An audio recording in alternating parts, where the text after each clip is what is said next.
자, 오늘 예수님의 중직자가 되자라는 말씀은요, 교회에만 중직자가 되지 말자는 겁니다. 예수님의 중직자가 되자는 것은 예수님의 뜻을 위한 중직자입니다. 교회 중직자면 교회의 뜻을 위해서 세워지는 것이고요. 그 교회의 뜻은 예수님의 뜻을 위해서 교회의 뜻이 세워지는 겁니다. 그렇기 때문에 우리들은요, 예수님의 중직자가 돼야지 교회의 중직자만 돼서는 아무 의미가 없기 때문에 아마 오늘 이 중직자 헌신 예배도 마지막이 될 수도 있습니다. 그렇기 때문에 제가 이제 여러분 그렇게 티는 안 나지만 저는 피를 토하는 심정으로 지금 계속 메시지를 하는 겁니다. 작년부터 계속 그렇게 하는 건데 진짜 여러분들도 여기에 좀 맞춰 주셨으면 좋겠다. 지나가는 말로 듣지 마시기를 바랍니다. 여러분 진짜 축복받아야 되잖아요. 기왕에 예수 믿는 거. 그래서 중직자 헌신 예배라는 것은 내 몸과 마음을 하나님에게 드리겠다 그 얘기죠. 쉽게 말하면 예물이 된다. 내가 죽겠다 그 얘기입니다. 쉽게 말하면 재물은 죽는 거잖아요. 성전에서 죽는 거잖아요. 그런 처럼 헌신 예배는 내가 죽겠다는 겁니다. 예수님을 위해서. 그래서 내 생각이나 내 사상 이런 것들을 다 내려놓고 하나님만 따르겠습니다. 주님만 따르겠습니다. 그게 헌신 예배입니다. 그래서 우리는 교회 일꾼으로서만이 아니라 예수님의 중직자로서 예수님의 뜻을 이루는 그런 중직자가 되어야 되겠다는 겁니다. 그래서 우리 본문은요, 예수님이 제자들을 부르셔서 12제자를 부르셔서 중직자로서 어떻게 했는가 이런 것들을 한번 살펴보도록 하겠습니다. 자, 예수님은 굉장히 많은 사람들을 불렀습니다. 예수님을 따라다니는 사람들이 몇만 명이 됐으니까요. 많이 불렀습니다. 예수님 시대에 얼마나 많은 사람들이 예수님을 따랐습니까?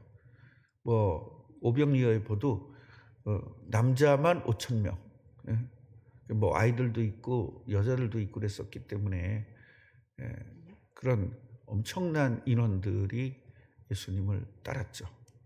그런데요, 예수님은 소수를 선택했습니다. 이게 중직자입니다. 소수를 선택했어요. 제가 설교를 잘 못하더라도 여러분 이거 가슴에 담으셔야 됩니다. 생명을 걸고 좀 들으십시오. 그래서 이대로 응답을 좀 받으시기를 바랍니다. 12제자와 70인 제자를 중직자로 세운 겁니다. 그래서 여기서 중직자의 일은 뭐냐? 바로 예수님을 그리스도로 전하면서 죽음 속에서도 복음 전하고요. 어떤 고통 속에서도 복음 전하는 그런 중직자입니다. 그래서 12제자와 70인 제자가 바로 그 중직자인 겁니다. 예수님의 뜻을 이루는, 그러니까 이 12제자와 70인 제자는요, 예수님이 원하는 제자였습니다. 결국 그 부르심의 이유, 예수님이 왜 제자를 불렀는가, 거기에 정확하게 응답한 사람들입니다. 왜 나를 부르셨지? 왜 나를 구원하셨지? 여기에 대한 정확한 해답이 있었던 겁니다.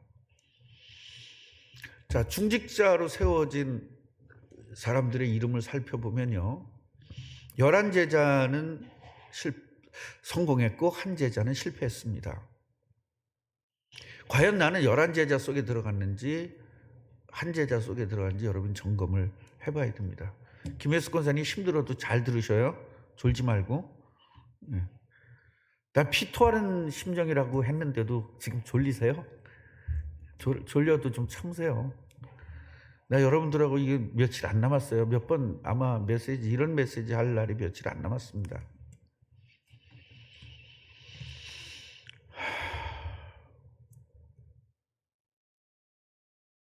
통곡을 하고 싶습니다. 지금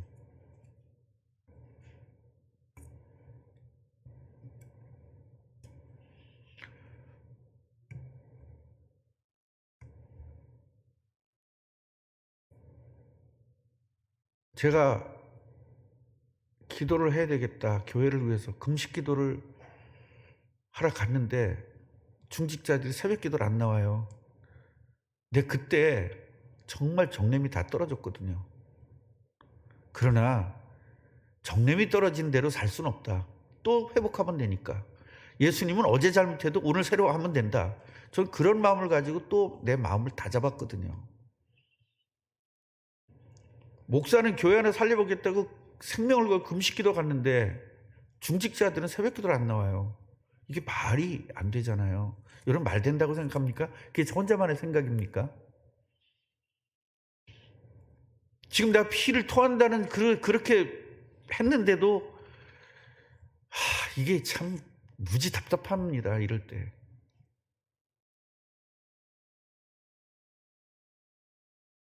예수님이 십자가를 지려고 기도를 하는데 제자들은 잠자고 있잖아요. 뭐 어떻게 하겠어요? 피곤해서 그런 거야. 뭐 예수님도 그랬어요. 피곤해서 그런 거야? 어떻게 하겠어요? 그래 아무리 피곤해도 좀 견뎌라. 그런 이야기를 예수님이 하셨잖아요. 제자들에게. 뭐 졸릴 때 눈꺼풀은 세상에서 이거보다 더 무거운 건 없다 하는데 좀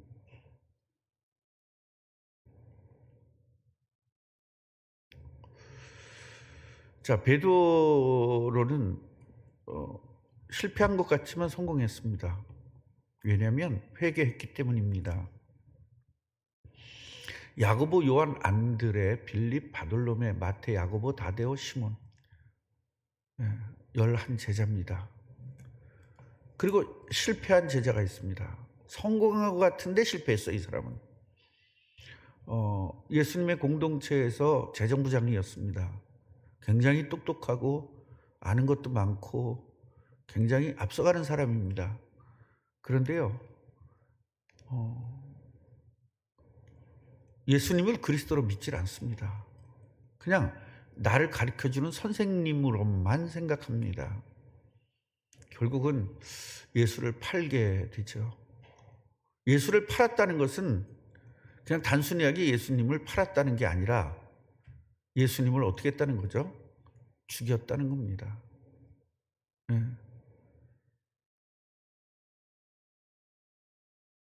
그러니까 어떤 중직자가 되어야 되겠느냐라는 겁니다. 지금 나는 어떤 중직자가 되어야 되느냐. 또 저는 마찬가지입니다. 저는 어떤 목사가 되어야 되느냐.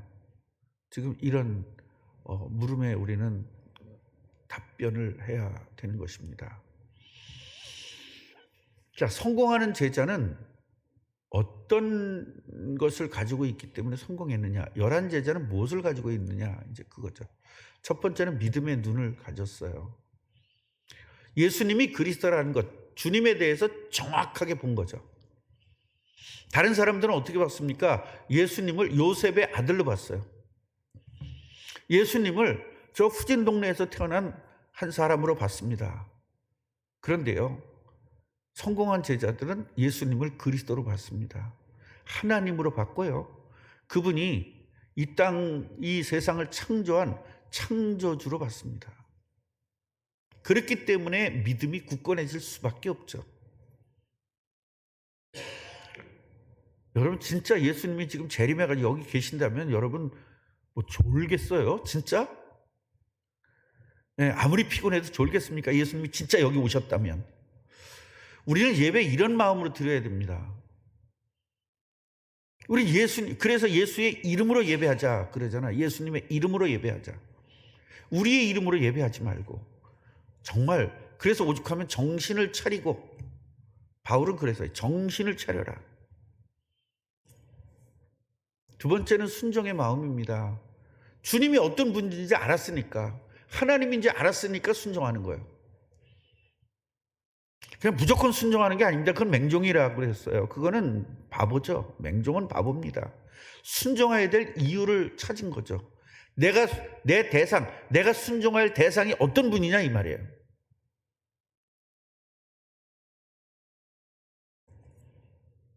그래서 순종하는 자세를 갖는 사람이 결국은 예수님이 누군지를 아는 사람, 누군지 알기 때문에 그분에게 순종하는 사람, 그리고 복음을 위해서 헌신하는 사람, 내 모든 것을 기꺼이 드리는 삶, 결국 헌신하는 사람, 이것이 바로 성공하는 제자입니다. 우리도 이런 헌신하기 위해서 오늘 헌신 예배 하는 거죠.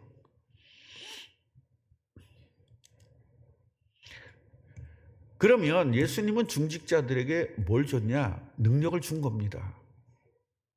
이거 여러분들 모르겠어요? 다 알지? 마가복음 3장 그러니까 다 알죠?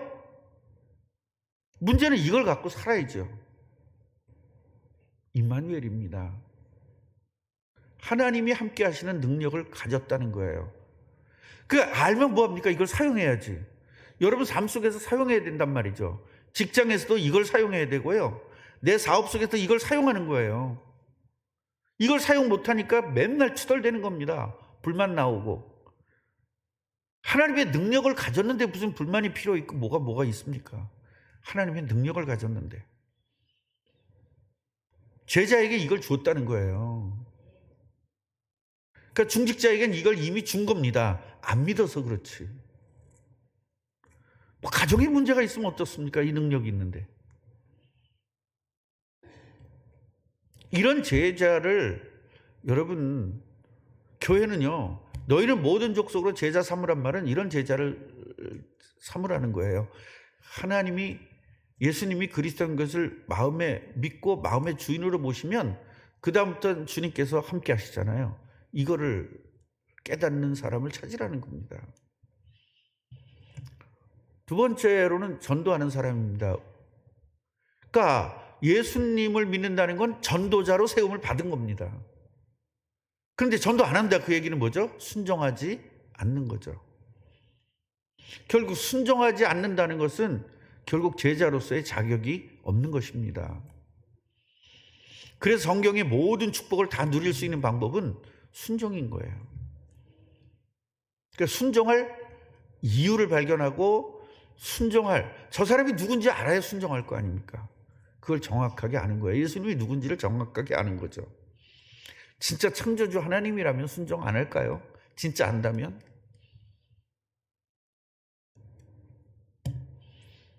왜 귀신을 내쫓는 권세를 줬냐? 귀신이 세상을 지배하고 있기 때문에 그렇습니다. 사람마다 다 지배합니다. 여러분 예수 믿는다고 여러분 지배 안 당했다고 생각하면 안 됩니다. 영적 문제가 있다는 건 그대로 계속 그 부분에서 지배를 당하고 있는 겁니다. 내가 예수를 믿고 예수님을 영접했어요. 영접하면 귀신이 나에게 붓배기로 있던 귀신이 떠나는 겁니다. 떠나는데 영향을 받는다는 거예요. 외부에서 공격합니다. 영접하지 않는 사람은 내부에서 지배를 하고 있고요.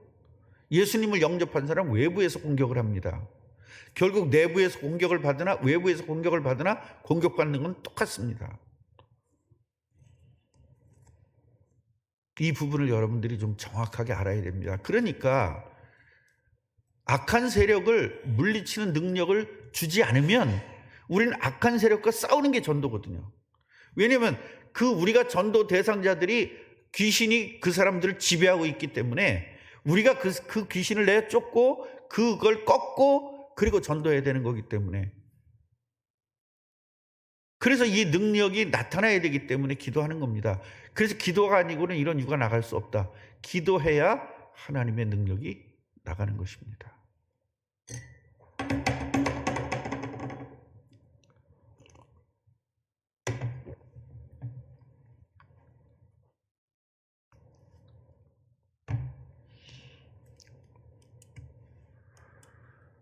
자, 그렇다면 우리는 어떤 중직자가 되어야 되느냐 그 말입니다.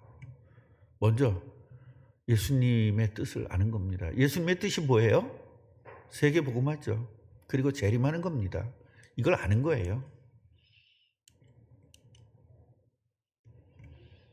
그러니까 예수님의 뜻을 알고 예수님의 부르심에 내가 응답하는 거죠. 예스, 영접하는 겁니다. 예수님을 주인으로 삼는 겁니다. 그래서 내 영혼, 내 마음, 내 육체를 주님에게 드리는 거죠. 그게 내 거니까 내 마음대로 하는 거잖아요. 그렇죠? 육체가 피곤해. 그럼 내 마음대로 하는 거잖아요. 이 육체까지도 예수님에게 드리는 겁니다. 이게 바로 부르심의 응답이거든요.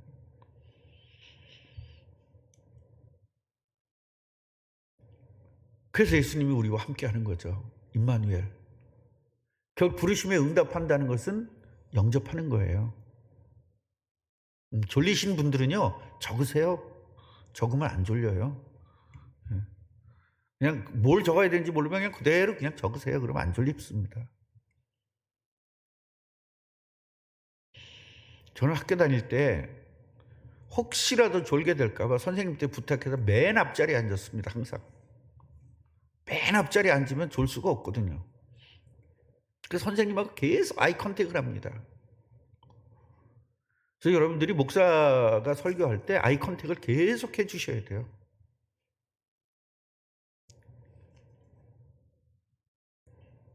여러분, 제가 지금 이성배가 설교하는 게 아닙니다. 이성배와 함께 하시는 예수님이 설교하는 겁니다. 진짜 이거를 안다면, 임마누엘이 뭔지를 안다면 지금 그러진 않겠죠.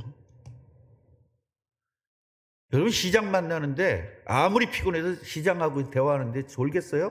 허접대 시장 정도만 돼도 안 좁니다.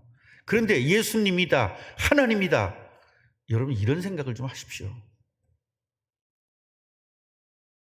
겉으로 볼 때는 이성배지만 여러분들이 설교를 하는 분은 성령님이세요.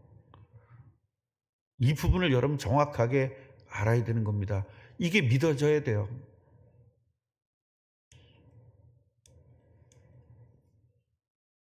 그러면서 귀신을 내쫓는 능력을 사용하는 겁니다. 이게 저와 여러분들이 지금 이걸 해야 될 일인 거예요. 주님의 뜻을 알고 내가 영접하고, 그러면 주님이 함께하죠. 그럼 귀신 쫓아내는 능력을 사용하면서 복음을 전하는 거죠. 그래서 제자를 찾아서 열매를 맺어야 되는 겁니다. 이걸 하자는 겁니다. 무지를 넘어 알므로. 뭐가 무지죠? 영적인 사실을 모르는 겁니다. 이게 무지거든요. 이제 알아야 되죠, 영적인 거를. 그 아는 걸로 끝나서는 안 된다. 뭐 해야 돼요? 실천해야 되죠. 그럼 실천이 뭐까지 연결돼요? 열매까지 연결돼야 된다는 겁니다. 이게 상계령 계획이었어요. 여길 못 쫓아오는 사람은 또다시 도태되는 것이고요, 쫓아오는 사람은 그 많은 축복을 누리게 되는 것입니다. 그래서 성경대로의 우린 중직자가 되어야 된다. 첫째로 주님의 뜻을 먼저 알아야 된다. 주님의 뜻은 우리가 전도해서 세계복음에서 재림해서 마귀와 귀신이 어디 가고? 지옥 가고 우리는 참 평안을 누리는 겁니다. 그땐 이렇게 졸 필요도 없고 목사한테 싫은 소리 들 것도 없고 그냥 행복하게 가는 겁니다. 아픔도 없고 고통도 없고, 예, 직장생활 안 해도 되니까 피곤할 일도 없잖아요. 우리 박민아 권사님, 아유 빨리 그만두고 싶어요. 천국을 빨리 바라요. 그러면 천국 오면 안 다녀도 돼. 예, 지금 안 다닐 수는 없잖아. 지금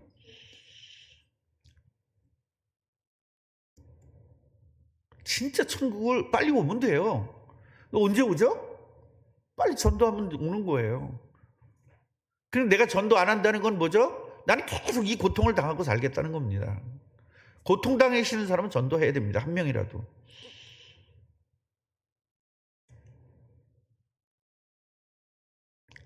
말씀 묵상을 하는 거야. 말씀 묵상이라는 것은 성경하라는 게 아니라 설교를 붙잡고 내가 오늘 들은 메시지를 적어놓는 거예요. 잊어먹지 않도록. 메시지는 설교 중에 실어서 보낸다 그랬죠. 여러분에게 필요한 대로. 각자 다 다릅니다. 메시지는. 오늘 설교는 똑같죠. 누구나 똑같이 듣습니다. 그러나 그 설교 안에 내가 들어야 될 메시지를 하나님이 실어서 보낸단 말이에요. 설교에 실어서. 그러니까 이것을 딱 잡아야 돼요. 이걸 잡고 놓치니까 적어놓는 겁니다. 적어서 그걸 붙잡고 기도하는 거예요. 그 적어놓은 걸 붙잡고 기도하면 그대로 여러분에게 응답이 되는 겁니다. 그래서 설교 노트는 반드시 필요하고 나의 준 메시지를 적는 곳이 반드시 필요하고 그 밑에다가 기도의 내용을 쓰고 그러면 그 다음에 어떻게 응답되는지 응답의 내용까지 써놓는 겁니다. 그게 완성이에요. 저는 이런 기도 노트를, 이런 메시지 노트를 거의 10년 이상 썼습니다. 오늘 받은 메시지, 그 다음에 기도 제목, 그리고 응답한 내용, 응답 받은 내용. 응답을 저는요 수도 끝도 없이 받았습니다. 그러니까 여러분, 응답 받고도 응답 받았는지를 모르잖아요. 그러니까 재미가 없는 겁니다. 그래서 반드시 설교 노트, 응답 노트, 기도 노트, 이거는 반드시 있어야 되는 겁니다. 그래서 그 다음에는 어떠냐? 기도하는 겁니다. 말씀을 들었잖아요. 메시지를 받았잖아요. 이걸 묵상하는 겁니다. 그리고 본격적으로 기도하는 거죠. 그리고 그 말씀에 순종하는 겁니다. 그리고 마지막으로는 헌신하는 거예요. 순종이라는 건 뭐예요? 몸이 따라야 되죠. 그게 헌신이거든요. 그 헌신 예배는 뭐예요? 나는 말씀 받으면 싫어도 하겠습니다. 그러니까 아브라함이 아들을 바치라 그래도 하는 거예요. 그게 순종이거든요. 그게 헌신이거든요. 그랬을 때 하나님은 우리를 제자로 부르시는 거고, 그 제자로 불렀기 때문에 성경에 약속된 모든 믿음의 선진들이 받았던 걸 여러분들 다 받는 겁니다. 기도하겠습니다. 하나님, 우리 꿈나무 중직자들에게 오늘 말씀을 깨닫게 하시고, 아는 걸로 끝나지 않게 하시고, 붙잡게 하시고, 그리고 기도해서 응답받게 하옵소서.